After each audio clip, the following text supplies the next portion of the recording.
जी, अस्सलाम वालेकुम boys and girls. जैसे कि अनाउंसमेंट की थी, आज का जो हमारा सेशन है इज ऑन द टॉपिक के how to the get jobs और आर्टिकलशिप्स इन बिग फोर्स। ये बहुत लोगों का सवाल रहता था। तो आज जो हमारे साथ सेशन में गेस्ट हैं, अ, एक जानी मानी प्रोफेशन की पर्सनैलिटी है। एक काफी बड़ी इनकी जर्नी रही है ग्लोबली। ईवाई के पार्टनर है और मोर देन अ डिकेड इनका एक्सपीरियंस है। सो आई थॉट इनको इनवाइट किया जाए और इनसे बहुत कुछ सीखा जाए, जो कि हम सब जो है जिससे अपने फ्यूचर में एक फायदा उठा सकते हैं। सो अस्सलाम वालेकुम सर। जी वालेकुम सलाम Zishan and thank you for inviting me. Thank you sir. Sir, सबसे पहले तो थोड़ा आप अपनी जर्नी के बारे में बताएं कि किस तरह आपने प्रोफेशन चूज करा, और ऑब्वियसली एज अ स्टूडेंट भी आपने स्ट्रगल्स वगैरह किए होंगे, तो वो चैलेंजेस आपने किस तरह कॉप किए और किस तरह आप इस लेवल तक पहुंचे, थोड़ा एक ब्रीफ। जी why not? I'm more than happy. So first of all, thank you, Zishan, once again for inviting me, and also it's really nice that you have picked up this topic. Very very critical topic, and I think very important for our youth, particularly who are aspiring to be future chartered accountants and ACCAs and whatever. I mean, the fields which are related to these accountancy and finance and audit. So regarding my journey, obviously, I mean, so born and brought up in Karachi, और जिस तरह बाकी सब हमारे मतलब those like late 70s से ताल्लुक रखते हैं, एंड देन 80s जो कराची की situation, and the 90s early 90s I completed my schooling in early 90s, then my intermediate in mid 90s, and then उसके बाद एज यूजुअल जो हमारे यहाँ उस जमाने में होता था कि जी कुछ करना है तो या तो आपने डॉक्टर बनना है, इंजीनियर बनना है. Coincidentally, I got in touch with a friend who was attempting for the ICAP entry test. So he said that since you're waiting for your university, engineering university results, why don't you apply for entry test? And I was a pre-engineering student, right? I mean, और मेरी family में भी ज़्यादातर pre-engineering उस side पे ज़्यादातर लोग हैं, not really from the accountancy and finance background. So I said, okay, fine. I mean, there's no harm in it, and since I'm waiting for my engineering results, and I went for it. I got entry to the aptitude test होता था ICAP का उस जमाने में. So I started from there. This was back in '97. In fact, late '96, or by the time I completed my उस जमाने में foundation 1, foundation 2 होता था, FE1, FE2. So that I completed in '99, and immediately, so alhamdulillah, I passed my exams in first attempt foundations के, और फिर मैंने immediately I had offer from at least 3 out of the four big firm. उस जमाने में भी यही होता था कि जी फर्स्ट अटेम्प्ट जो क्वालिफाइड होगा, और वो ये होता था कि फर्स्ट अटेम्प्ट का उस वक्त मतलब ये होता कि जिसके रेफरल भी ना लगा हो और जो फर्स्ट अटेम्प्ट हो एंड ऑल दैट, राइट. तो वो अल्हम्दुलिल्लाह was that was the case, and but I then I opted for EY, and started my journey back in May 1999. Or since then I'm with EY. Started as audit trainee, and then moved to assurance, say audit, say assurance, then I moved to consulting in 2006. Uh, Primarily from the banking sector, and then moving on to the government public sector. And now I lead the government public sector, as well as the work that EY does for the consulting portfolio in the MENA region for the international development partner. So that's a brief about my journey and how it's sort of like tried to connect it from my education to my professional life. माशाल्लाह। Sir, mostly लोगों का ये रहता है कि यार firm में कुछ अर्सा रहना है, एटलीस्ट आर्टिकल्स करनी है, और आर्टिकल्स करने के बाद इंडस्ट्री वगैरह में मूव करना है। तो आपने कभी ऐसा सोचा नहीं, या बस आपको यही था कि यार बस ऑडिट में ही रहना है? नहीं देखिए, सोचा बिल्कुल था। In fact I got a job immediately and I अल्हम्दुलिल्लाह qualified my all my C exams in first attempt, right. तो माशाल्लाह। 2001 में 2002 में बल्कि क्वालिफाई भी हो गए थे। आर्टिकल्स खत्म हो रही थी 2003 में, तो एक साल बाकी था।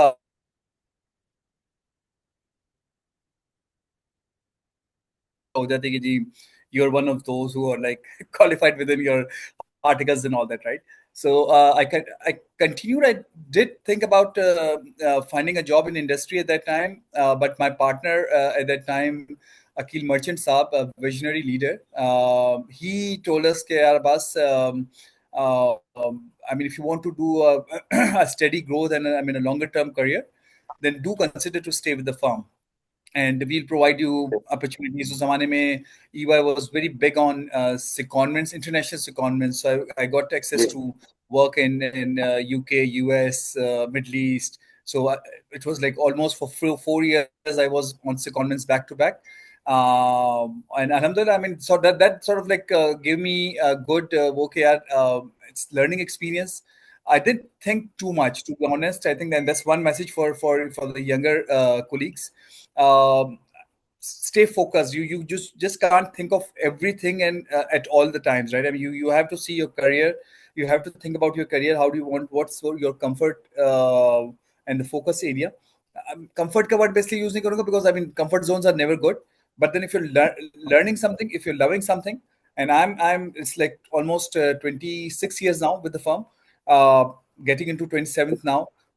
That's a long time. माशाल्लाह। बट ये है कि बाद में कभी सोचा नहीं इस बारे में कि यार यहाँ जाना है, वहाँ जाना है। वक्त की परेशानी आती है, चीज़ें होती हैं, ऊपर नीचे होती हैं। But I mean I mean the fulfilling work, the what you do, and as I said, I do a lot of my work for World Bank and all these clients. So there's a lot of sort of like work that we do for the society as well, besides making money, right? So then thought about it, and I decided that it's better to sort of like stay back and continue with the firm. सही। अच्छा sir, आजकल के लिहाज हाँ, आजकल के लिहाज से कौन से स्किल हैं जो कि नेसेसरी है, स्पेशली अगर एक कैंडिडेट जो So है your जो voice, young. Zishan, is a bit big not four को clear. I didn't really get you. आजकल के लिहाज से, आजकल के एनवायरनमेंट के लिहाज से कौन से skills necessary except for that जो पेपर्स पास करने हैं, जो एक क्राइटेरिया है पेपर्स पास करने हैं, वो तो करने ही करने हैं। उनके अलावा कौन से स्किल्स पे कैंडिडेट को फोकस करना चाहिए बिग फोर में एंट्री के लिए? देखिए, पेपर तो डेफिनेटली एक मिनिमम क्राइटेरिया होता है टू बिल्कुल बिगिन विद, बिल्कुल राइट। बिल्कुल एंड बिल्कुल। And I mean alhamdulillah we have got really good talent coming from our schools and colleges, right? So जी you end up competing with a lot of people, okay? And because paper सबके पास हुए होते हैं, या उन्होंने कुछ ना कुछ अपने पढ़ाई के हवाले से या एग्जाम्स के हवाले से किया होता है। बिग फोर में जब हम उसको असेस कर रहे होते हैं प्रोफाइल्स को, तो हम थोड़ा सा उसके बियॉन्ड जाते हैं, ये देखते हैं यार इंटरपर्सनल स्किल्स कैसी हैं, उसकी एक जनरल नो हाउ कैसी है, जो आजकल की सब्जेक्ट्स हैं उनके बारे में, and not only work related और नॉट ओनली एजुकेशन रिलेटेड कि जी एआई के बारे में बात कर ली and all that. I mean you just look at a person's personality overall, because professional firms, as the name suggests, we provide the professional services, and professional services are much beyond the academic work that happens, right? I mean, it is about engaging with the business personnel in different capacities, and you have to apply your what you've learned. And this is where it becomes so important. So, doctor ke liye, ek engineer ke liye, once they are into the professional field, they have to apply that knowledge, and so to you have to have those traits which are over and above your knowledge. So, if you know IFRS, great, but you need to know how to apply IFRS. So in that case, you need to understand कि businesses होते क्या हैं, stakeholders की priorities क्या होती हैं. तो a lot of those type of conversations happen. Particularly, I mean, if I get to meet with somebody who wants to be at EY, I honestly don't talk about कि जी IFRS फलाना ढिमाका क्या कहता है. I mean, that's something which you have actually done in your exams, and you've already been assessed and you've passed your exams. So there's no point in asking the same questions and reassessing your examination knowledge. So it's much beyond than the academic knowledge or what you learn. And as I said, a lot is about your interpersonal skills, your knowledge, your how you engage with the person, and the topics which are there, and you should be able to talk about it.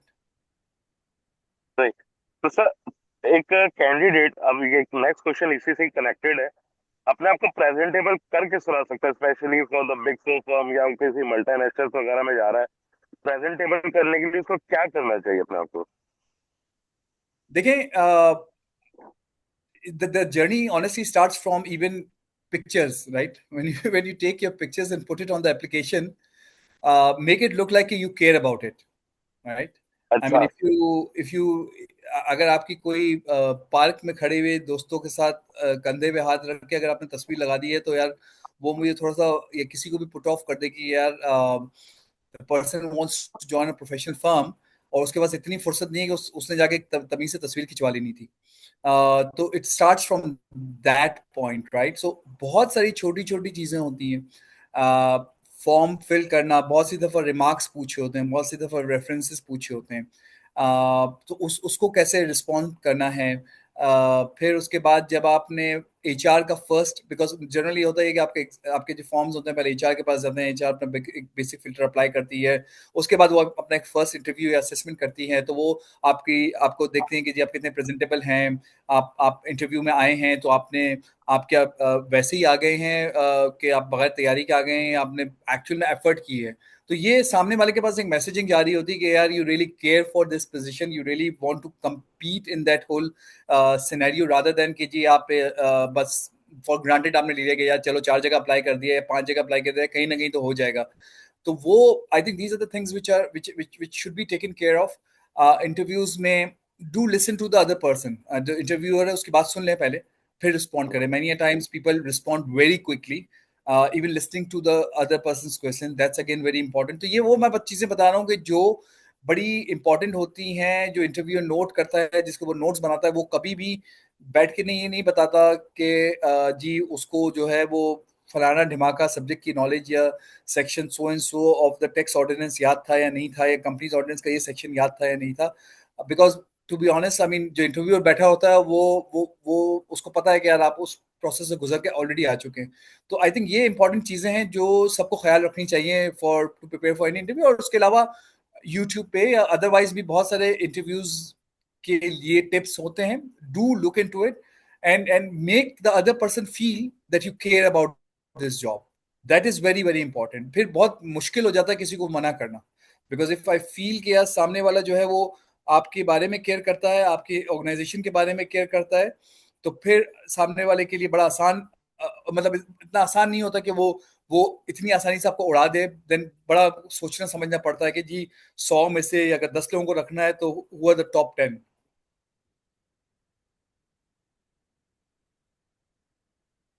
Over to you, Zishan.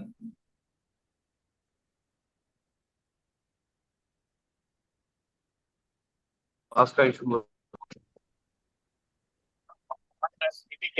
Repeat, lagging हो गई थी बीच में। Your voice is breaking, Zishan. Sorry. जी sir, अब थोड़ी बेहतर है। बीच में आवाज चली गई थी आपकी भी। Okay. You want me to repeat? जी सर, अगर थोड़ा सा रिपीट कर दें, लास्ट के आपने वर्ड बोले तो बिल्कुल चले गए थे।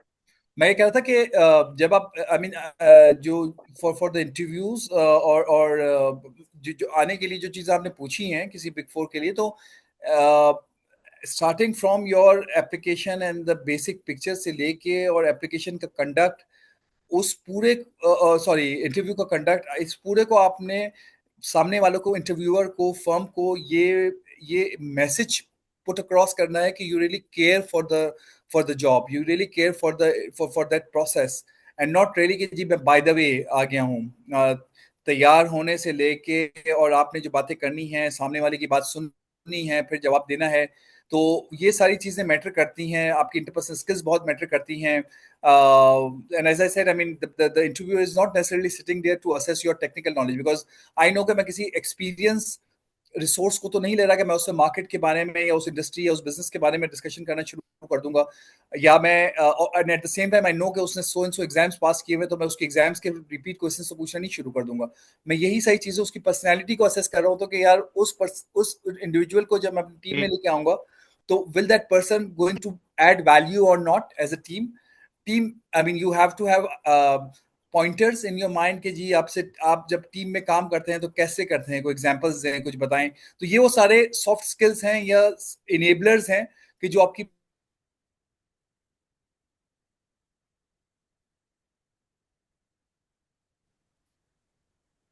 राइट। साथ सेंस हुआ था जब मैं ट्रेनिंग पोजीशन के लिए अप्लाई कर रहा था, not in a big four industry में भी। मैंने कहा यार मैं थोड़ा प्रेजेंटेबल अच्छा लगूंगा एंड ऑल दैट, तो मैं थ्री पीस सूट पहन के चला गया था। अब मेरे साथ वो थोड़ा सा यहाँ पे जोक टाइप ये भी सिनेरियो हो गया था कि जब मैं एंटर हो रहा था, जो जूनियर पोजीशन के लड़के समझे हुए थे, खड़े हुए थे, वो ऐसा समझ रहे थे कि जैसे ये मैनेजर वगैरह चलता हुआ आ रहा है, तो मुझे सलाम भी दिया जा रहा है एंड ऑल दैट।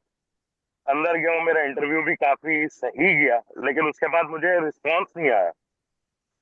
तो क्या ओवर ड्रेसिंग का भी कोई एक कॉन्सेप्ट होता है? क्योंकि मैंने नोट करा है काफी जगह पे कि सीनियर्स पसंद नहीं करते कि जूनियर बंदा जो है वो you know three piece suit पहन के आ रहा इंटरेस्टिंग वन।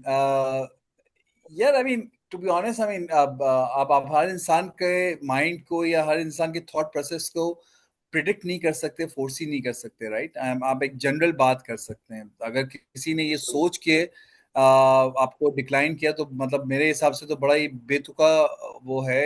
इसका इसकी कोई किसी को सेंस नहीं बनती, because I mean if I would actually appreciate कि somebody is, as I said, making an effort. Yes, you don't overdo, overkill anything, right? I mean, that's overdose तो किसी भी चीज का अच्छा नहीं होता. Having said that, I don't think three-piece suit is something so inappropriate. I would rather ticket के यार बंदे ने टाइम लगा के तैयार हुआ है और to come for interview and all that, I rather take it that way, बजाय इसके कि यार वो कहे कि यार मैं तो शर्ट और पैंट में बैठा हूँ, सामने वाला मेरे आके तो मेरा मसला है, उसका मसला नहीं है। तो मेरा नहीं ख्याल है कि उस थॉट प्रोसेस की वजह से आपको किसी सही चीज को नहीं करना चाहिए। आई थिंक ये बड़ा इंपॉर्टेंट है कि आज जो चीज आपको लगती है सही है, जो जनरल नॉर्म्स हैं, उसको आपको फॉलो करना चाहिए। अगर आप कोई सामने वाला उसको नेगेटिव लेता है, वो ऑब्वियसली उसका मसला है। बट या I mean do try and remain reasonable rather than कि जी आप किसी एक तरफ एक्सट्रीम हो जाए। है। राइट। अच्छा सर, ये जो टेक्निकल डेवलपमेंट्स आप आ रही हैं दुनिया में, जैसे फॉर एग्जांपल अब एआई आ गया है, ठीक है, और एआई ने आपको पता है हर चीज ही फिंगर टिप्स पे कर दी है, तो अब ये प्रोफेशन को किस तरह अफेक्ट कर रहा है? लोगों की तो ये थॉट प्रोसेस भी बन गई है कि यार अब जॉब्स ही नहीं रहेंगी। कितनी जॉब्स जो है अब हमें ये ऑफर ही नहीं हो पाएंगी, स्पेशली स्टूडेंट से बहुत ज्यादा। सर एआई आ गया, सारी चीजें तो एआई कर देगा, तो हमारा क्या होगा? देखो, आई थिंक मेरा नहीं ख्याल कि ऐसा कभी हुआ है या कभी होगा। जब दुनिया में कंप्यूटर्स नहीं थे ना, तो भी जॉब्स थी, और जब कंप्यूटर आ गए तो जॉब्स एक्चुअल में बढ़ी हैं, कम नहीं हुई। ठीक है। ये जो जितने भी एडवांसमेंट्स होती हैं, वो वन वे और द अदर जो है वो वैल्यू ऐड करती हैं। इट्स ऑल अबाउट, और इंसान काफी अडेप्टेबल होता है, आपकी जॉब मार्केट काफी अडेप्टेबल होती है। Yes, I mean they may be certain task जो, जैसे मैं आपको एग्जांपल दूं कि एक जमाने में पोस्ट ऑफिस होता था और खत लिखते थे और उसके थ्रू आपका डाक जाती थी। तो ऐसा नहीं है कि दुनिया में पोस्ट ऑफिस डिपार्टमेंट बंद हो गए ईमेल्स की वजह से। They have actually gone into a different business, right? So वो अडेप्टेबिलिटी होती है हर कारोबार में और हर चीज में।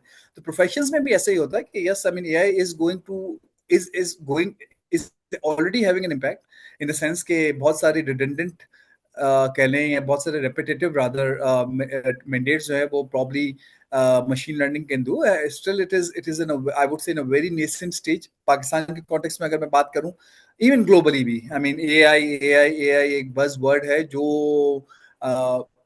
I mean, we all know who are in the profession कि थोड़े अरसे बाद कोई एक buzzword आता है, फिर दूसरा आता है, फिर तीसरा आता है, because इससे धंधा चलता है, right? So to be honest, I think yes, AI is a reality. I'm not denying that. Having said that, I don't really see कि कोई jobs जाने वाली हैं. ऐसा कुछ नहीं होने वाला. इंसान की जो quality of आउटपुट है वो बेहतर हो जाएगी. दैट मीन्स जब आपकी प्रोडक्टिविटी बेहतर होगी, एफिशिएंसी बेहतर होगी, दैट मीन्स के लाइफ के अंदर आपको वैल्यू ऐड है प्रॉब्ली वो ओके, बढ़ेगा. सही. जो चीज शायद पहले 5 घंटे में I don't think that is really going to शायद ना करने पड़े और you do something better. But do I mean important is that people do need to understand. I mean the I mean what machine learning is, what AI is, what tools can be adopted and used and all that. वो सब बिल्कुल करना चाहिए और उसमें उसमें कोई हर्ज नहीं है. And take the benefit from it. सही.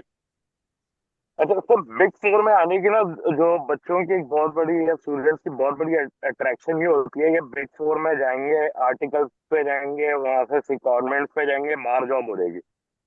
अब फर्म्स में जैसे फॉर एग्जांपल ईवाई रैपिड आ गया है, केपीएमजी की भी एक प्रोडक्ट इस टाइप की आ गई है कि यहीं से बैठ के वो क्लाइंट्स के लिए काम कर रहे होते हैं. अब वो सिक्योरमेंट्स वगैरह की अपॉर्चुनिटीज जो है वो कम से कम, बाहर जाने की जो चांसेस है वो काफी कम हो गए हैं.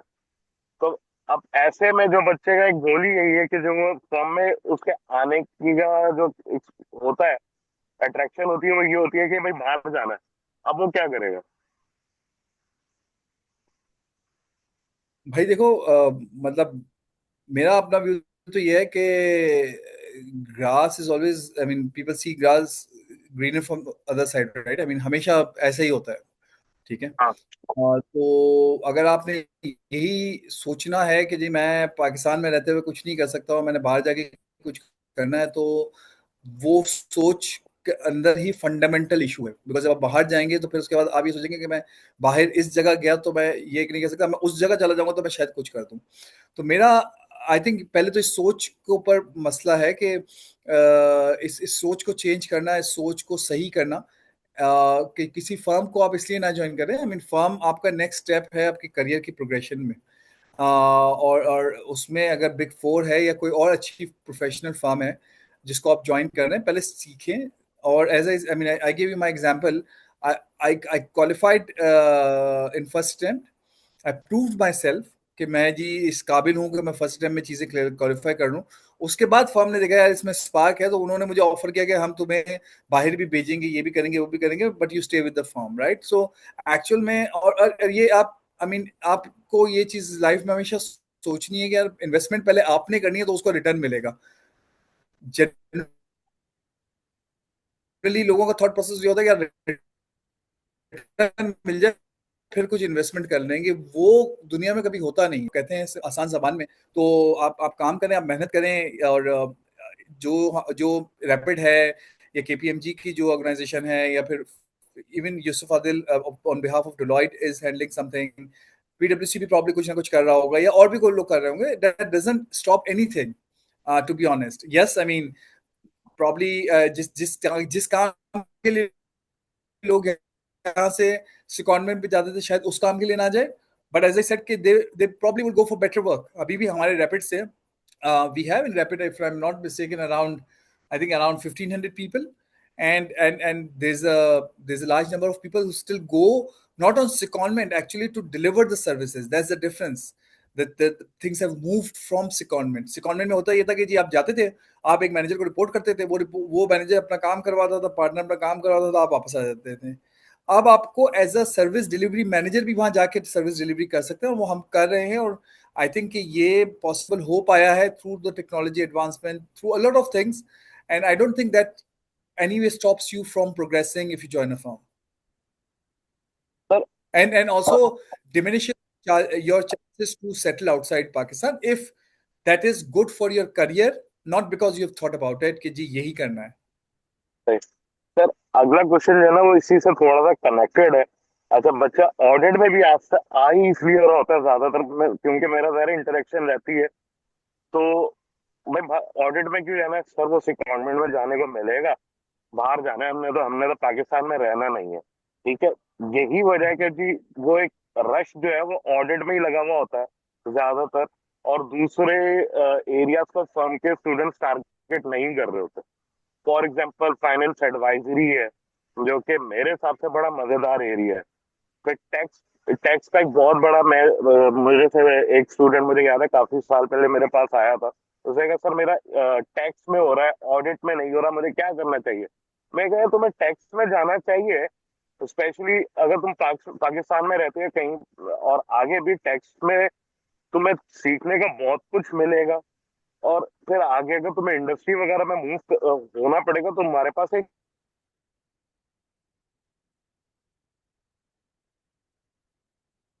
अदरवाइज मेजोरिटी जो ये लोग मिलते हैं वो कहते हैं नहीं सर, टैक्स में तो जाएंगे तो बस फिर टैक्स के होके रह जाएंगे, ऑडिट आता नहीं होगा तो बाहर जाने के चांसेस कम हो जाएंगे। एक ये आता है, फिर कहते हैं जी सर ऑडिट में अगर नहीं गए तो करियर में प्रोग्रेस नहीं हो पाएगी, हम वहीं के होके रह जाएंगे, लिमिटेड होके रह जाएंगे। तो आप क्या कहते हैं इस बारे में कि क्या सिर्फ अगर बच्चा ऑडिट में नहीं गया क्या उसका करियर का डी एंड हो गया? देखें वो अगेन एक फंडामेंटल हमारे आई वुड से कि जो स्टेक होल्डर्स है ना उनका फेलियर है ये बात तभी तक कम्युनिकेट ही नहीं हो पाई कि हम फर्म्स को ऑडिट फर्म्स ही समझते रहे। Yes, I mean the starting and the DNA of the firms is audit, but even in your chartered accountancy, चाहे वो ACC हो, CA हो या कोई CP हो, you don't only learn audit. There's so many other things that you learn, right? बिल्कुल।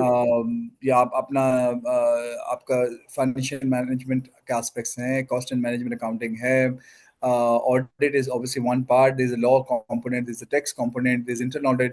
So you learn so many things, but एक fundamental issue ये है कि एक जो मेंटल ब्लॉक है वो ऑडिट पे आके फंस जाता है कि जी मैंने ऑडिट ही करना है, या मैं ऑडिट नहीं करूंगा तो मेरे पास चलो सेकंडमेंट तो एक बात है बट मैं शायद सीख ना पाऊँ। तो आई थिंक ये फंडामेंटली ही एक एक एक प्रॉब्लम है, और उसको that's again because of lack of proven cases, guidance as well as proven cases. तो मैं एग्जांपल आपको ईवाई की देता हूं कि हमने 2006 में एक स्पेशलाइज्ड एडवाइजरी या कंसल्टिंग का मैंडेट बनाया, टीम बनाई, और उसमें हम डायरेक्टली वही लोग लेते थे कि जो आई के ऑडिट एसीसी से सीए से आ रहे होते थे, और हम उनको इंडक्ट करते थे। और मैंने खुद ने 2006 के बाद आज तक कभी ऑडिट नहीं किया। ठीक है, शुरू में मैंने की है, जाहिर बात है, बट उसके बाद से मैंने आज तक ऑडिट नहीं किया। बट उस लॉट में जो मेरे साथ हमारे साथ लोगों ने जिन्होंने ज्वाइन किया है, वो भी कितने साल हो गए, तकरीबन 18 साल तो हो गए इस बात को भी। 18 साल से we alhamdulillah have been able to produce really good leaders in the market. तो अब मैं आपको, I mean I can name you so many people who are there in banking sector, who are there in manufacturing sector, who are there in even like public sector, कि जिन्होंने जिनका दूर दूर तक जो है वो मतलब ऑडिट से कोई ताल्लुक नहीं रहा, and they doing really good. तो आई थिंक ये फंडामेंटल इशू है जहां पे आप अगर आप ये सोच लें या मेंटल ब्लॉक लगा लें। देखिए इंपॉर्टेंट ये होता है कि आप जिस ऑर्गेनाइजेशन में जाएं उस ऑर्गेनाइजेशन का माहौल अच्छा हो, उसकी रेपुटेशन अच्छी हो, and you learn from it. चाहे आप ऑडिट सीख रहे हो, चाहे आप टैक्स सीख रहे हो, चाहे आप अकाउंटिंग सर्विसेज सीख रहे हो, या कोई भी ऐसी सर्विसेज सीख रहे हो जिसको आप बाद में सॉर्ट ऑफ लाइक लेवरेज कर सकते हैं। तो ये ज्यादा इंपॉर्टेंट है बजाय इसके कि ये सोच के जाना कि जी मैंने जबरदस्ती आपको ऑडिट में ही जाना है। बल्कि I mean the students should consider and reconsider very strongly that there are so many things other than audit that can be done, and they should be pursued. So there is no harm in it, and I don't think, in fact, in Pakistan context, audit is the most thankless job. If you allow me to say that, right? हाँ बिल्कुल। Not commercially very I mean rewarding, and a very high risk, right? So auditors बेचारे जो है वो जो core external auditors होते हैं वो उनके अपने ही चैलेंजेस खत्म नहीं होते, और जब वो चैलेंजेस खत्म नहीं होते तो जो उनकी पूरी टीम होती है उनके चैलेंजेस खत्म नहीं होते, बिकॉज वहां पे जो ग्रोथ का पोटेंशियल है उस तरह नहीं होता।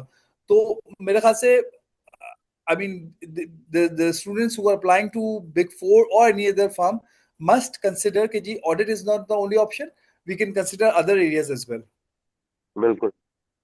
अच्छा सर, कहीं पे भी किसी भी फील्ड में जाना है तो कम्युनिकेशन इज द की। तो अच्छा, हम्म और हम ये सीए और एसीसी के स्टूडेंट्स में बहुत बड़ा ये मसला होता है कि उनके communication skills near to zero होते हैं।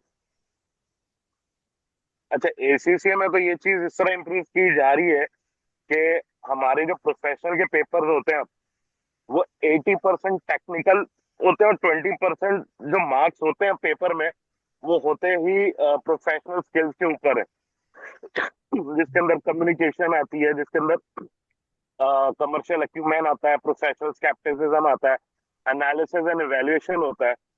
इसके बेसिस पे हर पेपर में 20% मार्क्स है और 80% जो है वो टेक्निकल बेस्ड है। चलो ये तो लर्निंग के लिहाज से हो गया। बाकी अब आगे अब हमने बढ़ना है, जॉब्स वगैरह में जाना है, लोगों को ये नहीं आता यार ये सामने वाले से बात किस तरह करनी है, एक सीनियर से किस तरह बात करनी है, या ऑर्गेनाइजेशन में ही आपके लेवल का बंदा है उससे किस तरह बात करनी है। तो ये स्किल्स इंप्रूव करने के लिए बच्चा क्या करे? इसके लिए देखें मेरे ख्याल से एज आई सेड के even at the induct when we are inducting people we look at interpersonal skills and that's really important.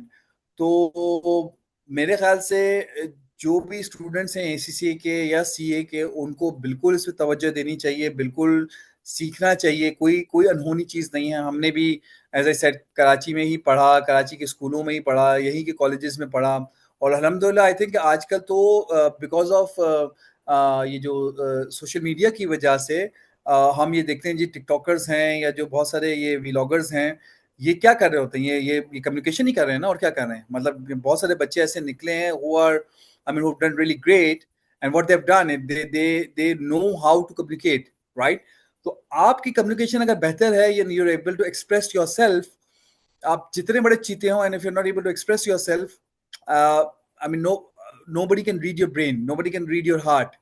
If you're not able to respond in a decent way to help other person explain what you're trying to explain, that irritates people, right? अगर I mean I'm going to that point actually, मतलब अगर मेरे सामने कोई बैठा हो जो शायद प्रॉब्लम उसने फर्स्ट अटेम्प्ट में उसका ग्रेड्स भी बड़े जबरदस्त हो, ये हो वो एकेडमिकली सब कुछ, but the person is not able to communicate. मेरा प्रॉब्लम ये है कि मैं उसको ऑनबोर्ड कर लूं and that person is not able to then communicate with my client, where do I go, right? तो आई थिंक ये बड़ा बड़ा इंपॉर्टेंट है और I think students must spend time to sort of like improve their communication skills. Sir अच्छा, ये जैसे आई cap में है कि बच्चा जो है 5 साल में अगर उसका कैप नहीं निकलता है तो डिस्क्वालिफिकेशन फेस करनी पड़ती है। बहुत सारे स्टूडेंट्स जो हैं वो बेचारे मेहनत बड़ी करते हैं लेकिन ज़रा फर्स्ट अटेम्प्ट में नहीं हो पा रहा होता, सेकंड या थर्ड अटेम्प्ट लग जाती हैं। एसीसीए में भी होता है। I am one of the case, मेरे साथ हुआ था कि कुछ साल पहले मेरे फादर को कैंसर हो गया था। ठीक है। अच्छा, अब और उनको जब कैंसर डायग्नोज हुआ था वो हुआ भी स्टेज 4 पे था।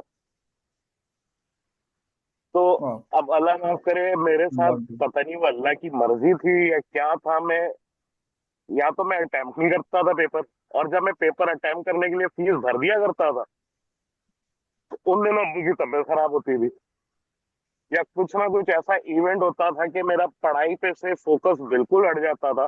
अब ज़ाहिर है मैंने फीस भरी हुई होती थी तो मैं जाके पेपर अटेम्प्ट करता था और मेरे पेपर फेल हो जाया करता था। ये मेरे साथ 4 साल यही रहा। तो अब मैं ज़ाहिर फर्स्ट अटेम्प्ट तो क्या, मेरा थर्ड अटेम्प्ट भी वो पेपर पॉसिबल नहीं हो पाया, फोर्थ अटेम्प्ट भी पॉसिबल नहीं हो पाया। अब ऐसा बच्चा ज़ाहिर है वो बिग 4 की लाइन से तो तकरीबन निकल गया। अब उसका प्लान बी क्या होना चाहिए? यार अगेन मैं तो I mean and maybe as I respond to it people will say यार ये इस किस्म की बातें कर रहा है, खुद तो जिंदगी भर इसने बिग 4 में गुजार दी है। ये बिग 5 उस जमाने में एनरॉन से पहले बिग 5 होती थी और फिर वो जो एंडरसन के बाद बिल्कुल जो सिलसिला बिल्कुल। हुआ तो बिग 4 रह गई। खुदा के लिए मेंटल ब्लॉक्स हटा दें, ये जो मेंटल ब्लॉक्स है ना, ये बड़े इंसान को जो ना बड़े एक उसमें रखते हैं सिचुएशन में।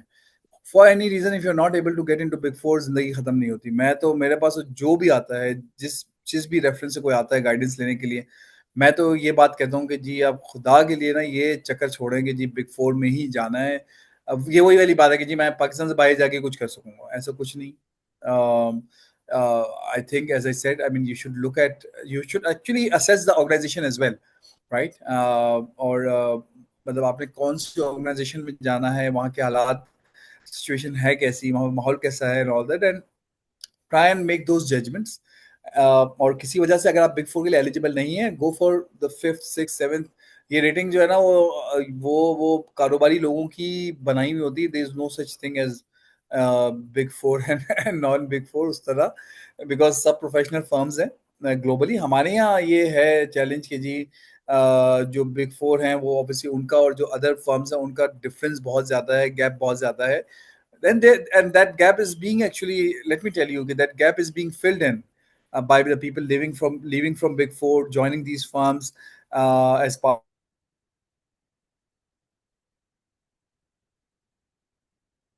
Try and go for the bigger firms, because obviously उनके global standards होते हैं, ये होते हैं, वो होते हैं, बहुत सारी चीजें होती हैं जो beneficial होती हैं।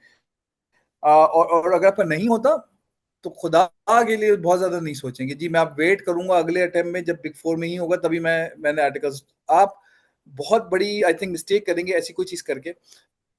If you find a job in, let's say, XYZ, and they are among the top 10 or whatever it is, right? As far as it's not really where you don't get a feel of कि यार ये तो एक सेठी organization है जहाँ पे मुझे कुछ भी सीखने को नहीं मिलेगा, then it's a different story altogether, right? But if it's a decent firm where you have your colleagues who tell you कि हाँ यार इनकी ये audit clients हैं, इनके नॉन ऑडिट क्लाइंट्स हैं, this is the type of work that they do, तो आपको वो थोड़ी सी नॉलेज लेनी जरूरी होती है।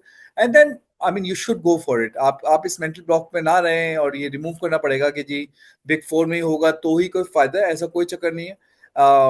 I mean, there's so many brilliant people who come from non-Big Four. We ourselves have team members who come from other organizations, and they're doing really really good with us after their articleship. तो मेरा तो इस पे ये बड़ा clear stance है कि जी आप ये बिग फोर वगैरह के चक्कर में ना पड़े ना कि जी इनका ही होगा तो ही हम आगे बढ़ सकते हैं, वरना कुछ नहीं कर सकते। अच्छा सर, अगला क्वेश्चन इससे थोड़ा सा कनेक्टेड है कि अब आपको पता है कि पिछले 4-5 साल से ये भी हो रहा है कि इंडस्ट्रीज में भी बंदा आर्टिकल्स के लिए अपनी ट्रेनिंग डेवलपमेंट के लिए जाता है। ठीक है, इंडस्ट्री में ऑर्गेनाइजेशन भी अब ट्रेनीज हायर कर रही हैं, सीए को भी कर रही हैं, सीसीए को भी कर रही हैं। एक स्टूडेंट है, उसका गोल ही बेचारे का है कि यार मैंने जाना फर्म में है, लेकिन उसका हो नहीं पाता, उसका इंडस्ट्री में हो जाता है। फिर वो इंडस्ट्री में जाता है, अपनी ट्रेनिंग डेवलपमेंट का जो प्रोग्राम है वो शुरू होता है। मीनवाइल वो क्वालिफाई हो जाता है। हम्म। अब इसमें उसको थोड़ा टाइम लगता है। तो मेन गोल है उसका कि यार मैंने फर्म में ही जाना है, मुझे ये 50,000 60,000 की जो उसको यहाँ पे जाहिर है इंडस्ट्री में जो स्टाइपेंड मिलती है वो फर्म से थोड़ी तगड़ी होती है, उसकी वो कुर्बानी देने को भी वो तैयार है। अब ऐसे बच्चे का एक सवाल होता है, यार मेरे लिए जो फर्म्स का जो विंडो है वो कब तक खुला है?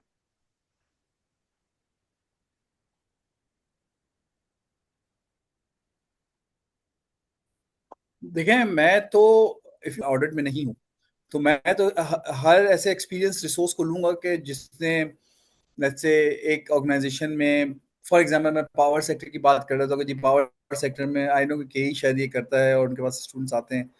I mean I would rather get an advantage of somebody who is a qualified chartered accountant coming from केई, बिकॉज वो पावर सेक्टर समझता है और मैं उससे अपने कंसल्टिंग के मैंडेट्स करवा सकता हूँ, मैंने ऑडिट थोड़ी करवाना है। ठीक है, तो ठीक है। आप नॉन जो ऑडिट सर्विस लाइंस हैं उसमें जाएं, आप टैक्सेशन में जाएं, आप कोई और सर्विस लाइन में जाएं, but then you are taking the industry की knowledge as well. So that's the difference between firm articleship and the industry articleship, because industry में रहते हुए आप ज्यादातर वो चीजें करेंगे which are more routine in nature within that organisation. और उस ऑर्गेनाइजेशन को अगर एक्सपेंशन करनी है इनऑर्गेनिक ऑर्गेनिकली, तो उसका एक प्रॉब्ली उस एलिमेंट के साथ शायद आप काम किया हो और आपकी नॉलेज हो, तो वो बड़ी वैल्यूएबल होती है for any consulting firm particularly. तो मेरे ख्याल से तो कंसल्टिंग के हवाले से मैं ये कह सकता हूँ कि जी आपके विंडो बिल्कुल हमेशा ओपन रहती है। आप इंडस्ट्री के एक्सपीरियंस लेके आते हैं तो हम बड़ी खुशी से आपको एक्सेप्ट करते हैं, as well as you meet all the other sir requirements. इसी तरह अगर एक स्टूडेंट है, उसका 3 साढ़े 3 साल का इंडस्ट्री का फॉर एग्जांपल एक्सपीरियंस हो गया, एक मैन्युफैक्चरिंग इंडस्ट्री में उसने कहीं पे भी काम करा है, वहां पे वो आके उसने अपना जो ट्रेनिंग वाला जो उसका दौर था, टाइम था, वो 3 साढ़े 3 साल लगा लिया है या ज्यादा भी लगा लिया है, और अब बंदा चाह रहा है कि यार मैं मूव करूं और मैं वापस फर्म में आ जाऊं। उसकी एक रीजन बहुत बड़ी ये भी होती है कि ऑब्जर्वेशन है और लोगों से सुना भी है, स्टूडेंट्स वगैरह से, कि इंडस्ट्री में जब एक बच्चा जाता है ना, तो जैसे फर्म में होता है कि यार कभी उसको कोई हेड दिया जा रहा है, कभी उसको कोई हेड दिया जा रहा है, कभी वो चले वो साइड एक चीज साइड पे कर देते हैं कि डिफरेंट इंडस्ट्रीज देखने को मिलती हैं।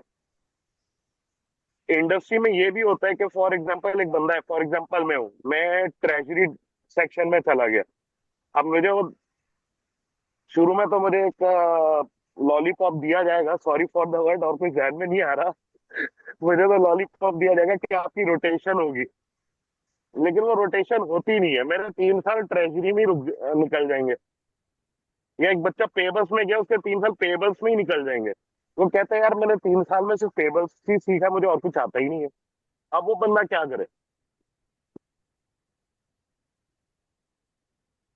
देखें, जब तक आप अपने आप पे लिमिटेशंस नहीं लगाते ना, तो कोई आप पे लिमिटेशन लगा नहीं सकता। ठीक है, तो आगे ना आपने ये सब सोच से या इस मामले से आगे बढ़ना है। सो फॉर एग्जाम्पल, मैं आपके एग्जाम्पल को लेके चलता हूँ कि जी किसी ने पेबल्स में 3 साल लगा दिए। अगर मैं पेबल्स के अंदर प्रोक्योरमेंट टू पे के मैंडेट के अंदर और कॉन्ट्रैक्ट मैनेजमेंट के अंदर जो है वो चीता हो गया, तो मैं एक्चुअली वो नीश फर्म में ले जा सकता हूँ कि जो उस नीश को लेते हुए फर्म जो है वो, because you are actually going deeper. So it's about the choice between going wider and going deeper. सो क्योंकि एक आर्टिकल्स किया हुआ बच्चा जिसने सिर्फ जो है वो पेबल का कि जीएल्स के नंबर या आपके जो अकाउंट्स के या फाइनेंस के नंबर्स को उसने ऑडिट किया है, और एक बच्चा कि जिसने पेबल्स को लिव किया है फॉर 3 इयर्स, उसकी नॉलेज ऑफ द सब्जेक्ट में बड़ा फर्क है। तो आप जो है वो अपने आप पे ये इम्पेडिमेंट ना लगाएं कि आपने जो है वो अगर 3 साल तक जो है वो पेबल्स पे काम किया है या किसी पर्टिकुलर एरिया पे काम किया है। I mean you should make right choices for sure. You should talk to industry में भी जहाँ काम करें, कोशिश करें कि जी वो आपको जो लीड्स मिले या जो चीजें मिले वो that helps you learn much more than a particular area, because then after a while there may not be a lot of things which are there in the payable and you stop learning there, right? तो आपको खुद भी वो मेहनत करनी पड़ती है कि जी आप जो है वो you ask for the right roles and all that. Having said that, I mean I don't think कि कोई ऐसा इम्पेडिमेंट है, अनलेस के आप एक मेंटल ब्लॉक ना क्रिएट करेंगे जी मैंने क्योंकि पेपर्स पे काम किया तो मुझे कोई और जॉब नहीं मिलेगी। सही। तो अब 3 साल बाद बंदा, अच्छा, ये एक सवाल भी आया था मेरा एक स्टूडेंट का ना, कि अब जैसे मैंने 3 साल 3.5 साल लगा दिए हैं, ठीक है, तो क्या अब मैं फर्म की तरफ, कोई भी रीजन है मेरी कि यार मेरी फर्म में एक बच्चे को है कि यार मेरी लर्निंग ज्यादा होगी, अब वो क्या करे फर्म में वापस उससे अब फर्म में आना है उसने, तो उसके लिए रास्ता खुला है, और अगर रास्ता खुला है तो क्या रास्ता खुला है?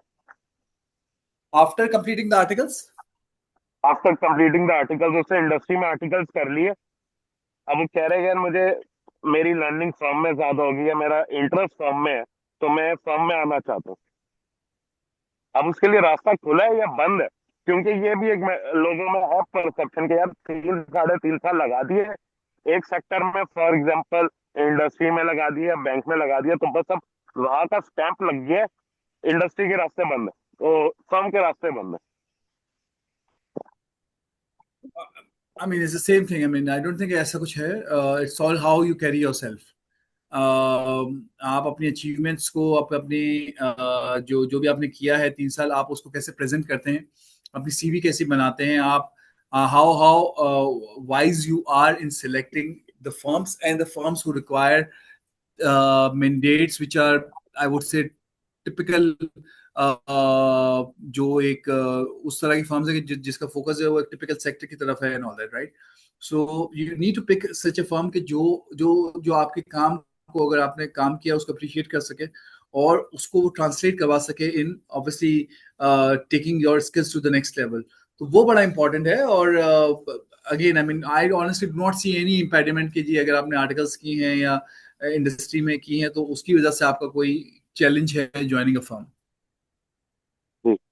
अच्छा सर, आप भी उस दौर से गुजरे, हम सब गुजरे हैं, लेकिन बच्चों का एक सवाल होता है, यार मैं आर्टिकल्स में आ गया हूँ, हम्म। ये इसमें आ गया हूँ, ट्रेनिंग डेवलपमेंट वर्क में आ गया हूँ, तो अब ज़ाहिर है जॉब का भी एक प्रेशर है, तो अपनी पढ़ाई किस तरह मैनेज करें कि यार वो जॉब के प्रेशर के साथ, जाहिर है अब जो छुट्टियां मिलती हैं वो मिलती हैं हफ्ते डेढ़ हफ्ते की मैक्सिमम, वो भी बंदे स्टूडेंट्स ये कहते हैं कि यार छुट्टियां मांग रहा था, मैनेजर ने छुट्टियां ही नहीं दी।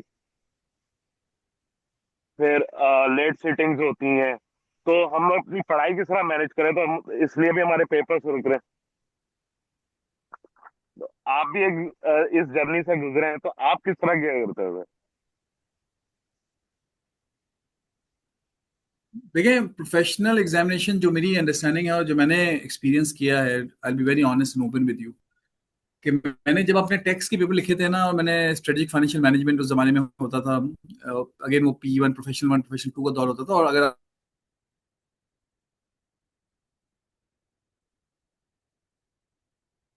मतलब एक साथ दो पेपर होते थे एंड विदाउट एनी गैप, उस जमाने में कोई बुक भी नहीं खोल के रख सकते थे, कुछ भी नहीं कर सकते थे। तो मैं मुझे याद है मैं अपने टेक्स्ट के पेपर के अंदर ना, मैं I was literally communicating with the examiner. मुझे एक जब सवाल आया तो मुझे उसको एक तरीके से एक जगह तरह मैंने किया, और फिर मैंने कहा यार मैं इसको इस तरह भी इंटरप्रेट कर सकता हूँ, मैंने इसको इस तरह भी सॉल्व करके आपको बताया। मैं I am just this is what I remember कि दिस, और मैं I literally road a commentary के this is how I interpret the question, because probably the question has is not very clear about it, and I have these assumptions applied for option one and assumption for option two. So it's, and as I said, I mean I alhamdulillah cleared my exams in first attempt, right? Strategic financial management में मैं जब पढ़ाई कर रहा था तो अच्छा उस जमाने में अभी भी ये होता होगा कि यार बस एक दिमाग में ना बनाया हुआ है कि यार आपने अगर इस टीचर से नहीं पढ़ा, या अगर आपने इतने अरसे 2 महीने छुट्टी करके आपने ये नहीं किया तो आप पास नहीं होना। देखो अगर आपने सोच लिया कि आपने पास नहीं होना तो आपने पास नहीं होना, ये मैं आपको बता दूं। वो ठीक है, तो है। आपने पास होना है। A lot is decided and driven by you and not by anybody else।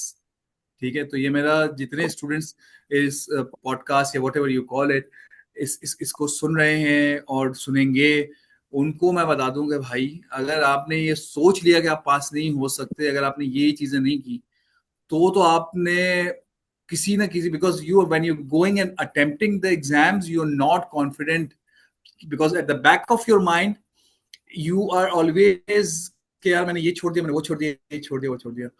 I don't know, हमारे क्रिकेट सब खेलते हैं, ठीक है, गली मोहल्ले की क्रिकेट होती है, कुछ प्रोफेशनल क्रिकेट्स भी होती हैं। इट्स ऑल द, ये सारा का सारा मेंटल गेम है। ठीक है, एक जो बैट्समैन होता है ना, किसी दिन बाबर आजम एक दिन अच्छी फॉर्म में होता है, एक दिन बहुत अच्छी फॉर्म में नहीं होता, इट्स नॉट कि उसकी स्किल्स खराब हो गई होती है, इट्स हाँ। लॉट अबाउट उस फ्रेम, किस फ्रेम ऑफ माइंड में है उसे। उसको डे वन के ऊपर 0 पे आउट हुआ, डे टू के ऊपर हाँ। उसने सलीम अय्यूब जब खेल रहा था तो वो दूसरी तरफ से देख रहा था, अपना टाइम गेन कर रहा था। कल उसने अपने कल रात के गेम में उसने बता दिया अपनी क्लास क्या है। ठीक है, तो और वो टीम से आउट था। तो मैं बहुत क्रिकेट की एग्जांपल लेके समझा रहा हूँ कि भाई कुछ नहीं होता है, ये सब बातें होती हैं। ठीक है, मुझे नहीं याद पड़ता कि मैंने उन 2 महीनों के अलावा कोई छुट्टियां नहीं, या उन 2 महीनों में मैंने सिर्फ पढ़ाई की, मैंने उसके अलावा कुछ नहीं किया। I lived my life normally. पढ़ाई की, मतलब मेहनत की, ऐसी कोई बात नहीं, बट जब पढ़ाई की तो लग के की, और ये और समझ के की। अगर आपने रेक्टिफिकेशन करनी है and all that, and I know कि एग्जामिनेशन का जो तरीकाकार अब बहुत चेंज हो चुका है, उस तरह का नहीं है। उस जमाने में हमें सेक्शन नंबर भी याद करने पड़ते थे, तो हमें पता नहीं दुनिया भर की इतनी इतनी चीजें याद करनी पड़ती थी, कुछ समझ नहीं आता था कि जी इकोनॉमिक्स के पेपर में अक्सर लॉ लिख के आ जाते थे, बिकॉज एक दिन में 2 पेपर हो रहे थे, समझ ही नहीं आती थी कि क्या हो रहा है। तो आपने अपने आप को जहां पर खुद ये सोच लिया ना कि मैंने ये नहीं हुआ तो मैं ये नहीं कर सकूंगा, तो वो फिर आप नहीं कर सकते। तो आपने ये सोचना है कि भाई जितना है, शायद दूसरे को इतना मौका नहीं मिला, मुझे इतना मौका मिला है। मैं आई मीन जो स्टूडेंट इस पढ़ाई में आते हैं और यहाँ तक पहुंचते हैं, वो ऑलरेडी प्रिविलेज हैं उन बच्चों के मुकाबले में कि जो शायद जिनको पता भी नहीं कि एसीसी होता क्या है। बिल्कुल। ठीक है, still some of them really do better, क्योंकि उनके दिमाग में ये सब फतून नहीं होते। तो आपने, I am sorry, I am using really really strong words, but I think it's all basically how you think यहाँ एंड पे अबाउट योर मेरा भी ओन एक एक्सपीरियंस है छोटा सेल्फ। सा, ना कि सके मेरा प्रोफेशनल का ही एक पेपर था एसीसीए का। मैं जॉब वगैरह भी कर रहा था, मेरे पास सिर्फ एक हफ्ते का टाइम था तैयारी करने का। तो या तो मेरे पास दो ऑप्शन थे, या हार मान के बैठ जाऊं, या फिर जो भी है ट्राई करूं। तो मैंने ट्राई करा और मैंने अपने नोट्स वगैरह रिवाइज करे, और जितने पास पेपर्स में कर सकता था एक हफ्ते में किए थे मैंने। और अल्हम्दुलिल्लाह वो मेरा प्रोफेशनल में सबसे हाईएस्ट मार्क्स वाला पेपर है। बस दिन रात लगा दी थी।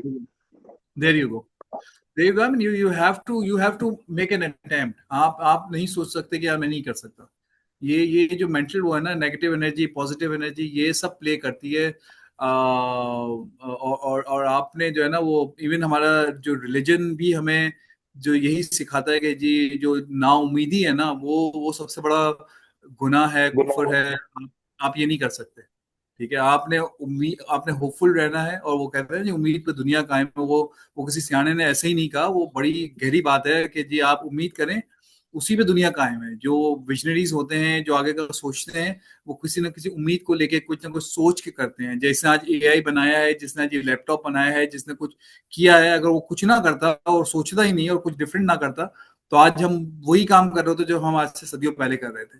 तो it's all about like how you take the risk and give your best attempt. Keep confidence in yourself कि यार मुझे जितना पता है इतना तो करूंगा। ठीक है, मतलब fail pass, it's all about how you communicate. As I said, it's all about journey, communication. It's a part of a journey. तो is part of journey. Sir, any last message जो कि आप देना चाहेंगे स्टूडेंट्स को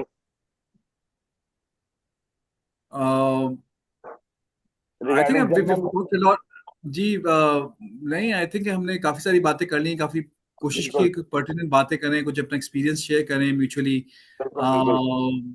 मेरे ख्याल से जस्ट मेरा एक ही मैसेज है कि यार ये जो, जैसे मैंने कुछ बातें कही ना कि यार मेंटल ब्लॉक्स आपके पास नहीं होने चाहिए कि जी मैं पाकिस्तान में कुछ नहीं कर सकता, मैं बिग फोर के अलावा कुछ नहीं कर सकता, मुझे 2 महीने छुट्टियां नहीं मिलेंगी तो मैं कुछ नहीं कर सकता, मुझे जो है वो अच्छी ट्यूशन नहीं मिलेगी तो मैं कुछ नहीं कर सकता। आ, ये सिर्फ आपके दिमाग की बातें हैं और लोगों के कहने की बातें हैं। और लोगों को, और जो आपका सर्कल है, वो पॉजिटिव थिंकर्स का होना चाहिए, ये बड़ा इंपॉर्टेंट है। ये मैं आपको बता दूं, जहां आप अपने अगेंस्ट, अपने अराउंड नेगेटिविटी देखें ना, उस जगह से अपने आप को दूर कर दें। ये बड़ा इंपॉर्टेंट मैसेज मैं आपको दे रहा हूँ। जिस जगह आप नेगेटिविटी अपने अपने अराउंड देखें, उस अपने अपने आप को दूर कर दें, चाहे वो किसी भी फॉर्म में नेगेटिविटी हो।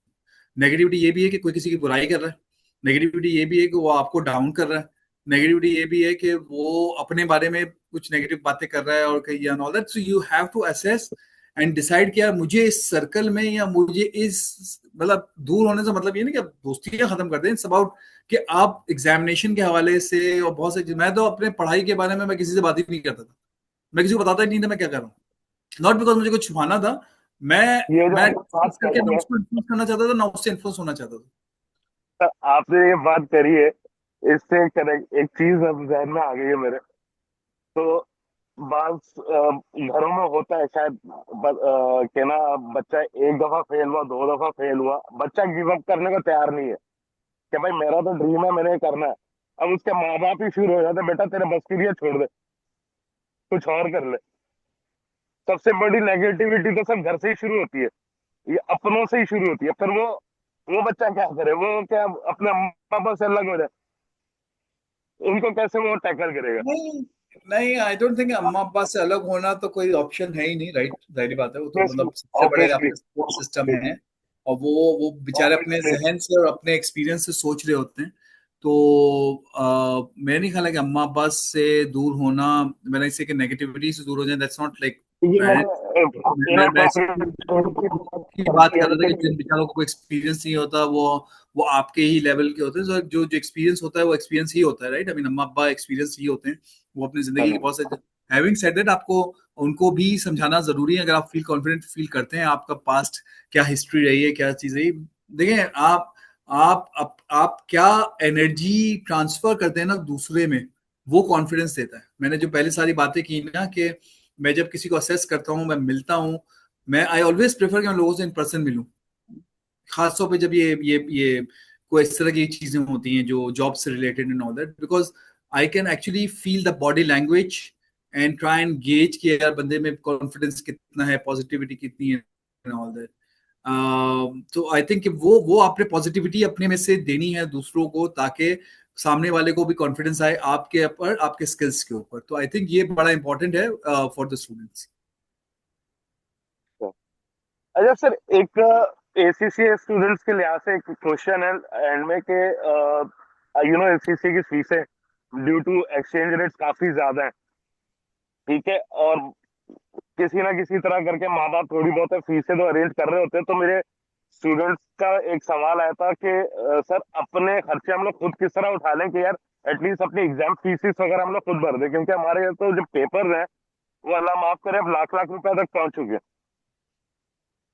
तो मैंने कुछ आइडियाज तो निकाल के दिए। फॉर एग्जाम्पल मैंने कहा यार अगर तुम्हारे पास फॉर एग्जाम्पल एक बाइक है, उसको जाके इन ड्राइव में या येंगो में रजिस्टर करा लो, दिन के 3-4 घंटे चला लो, बाकी घंटे तुम पढ़ाई करो, तो तुम अपनी एग्जाम फीस एटलीस्ट निकाल लोगे। आपका क्या ख्याल है कि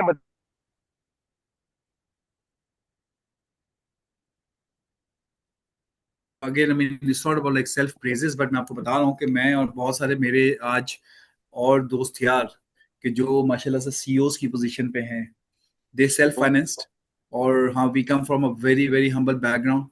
हम्म, और उसमें यही था कि जी पढ़ाते थे, सुबह ईवाई जाते थे, फिर दोपहर शाम को जब निकलते थे तो सीधा ट्यूशन पढ़ाने जाते थे। वहां से ट्यूशन पढ़ा के जब फारिग होते थे तो फिर कुछ अपनी पढ़ाई छढ़ाई कर लेते थे, या ऑफिस का कुछ काम शाम जो भी होता था। तो आपने जो है वो कोई ना कोई तरीकाकार तो निकालना है, ये ऑल्टरनेट थोड़ा बहुत आप सपोर्ट करने का, अम्मा अब्बा अगर दे भी रहे हैं तो भी उनको सपोर्ट करने का। Even those who can afford actually, जो जिनके पेरेंट्स अफोर्ड कर सकते हैं, उनको भी कुछ ना कुछ करना चाहिए। एंटरप्रेन्योरियल यार आजकल मैं तो कहूंगा ये यंगो वगैरह तो देखें, वो तो टायरिंग जॉब है टू बी ऑनेस्ट, इतना आसान है नहीं कि जी कोई बाइक चलाए और फिर वो एग्जाम्स भी दे दे और सब कुछ करे। मेरा ख्याल तो ये है कि ई कॉमर्स के बारे में बहुत सोचना चाहिए। एंटरप्रेन्योर छोटी छोटी प्रोडक्ट्स होती हैं, आप पकड़ लें, उसके बारे में सीख लें, उसको बेच दें, उसमें वैल्यू ऐड करके बेच दें।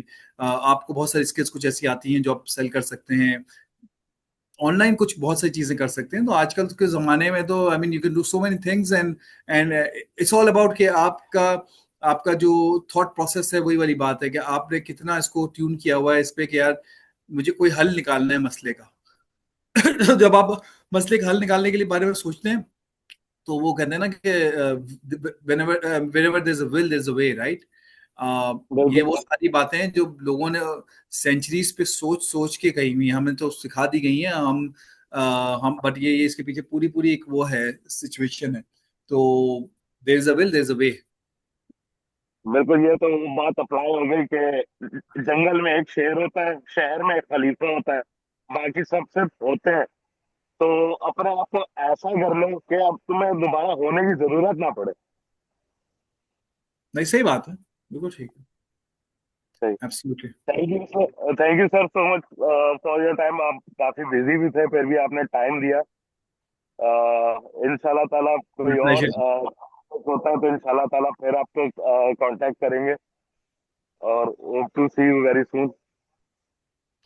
Inshallah, Zishan, or I hope कि this was helpful for those who are listening or who would be listening, and जी I mean happy to sort of like be part of any of these discussions.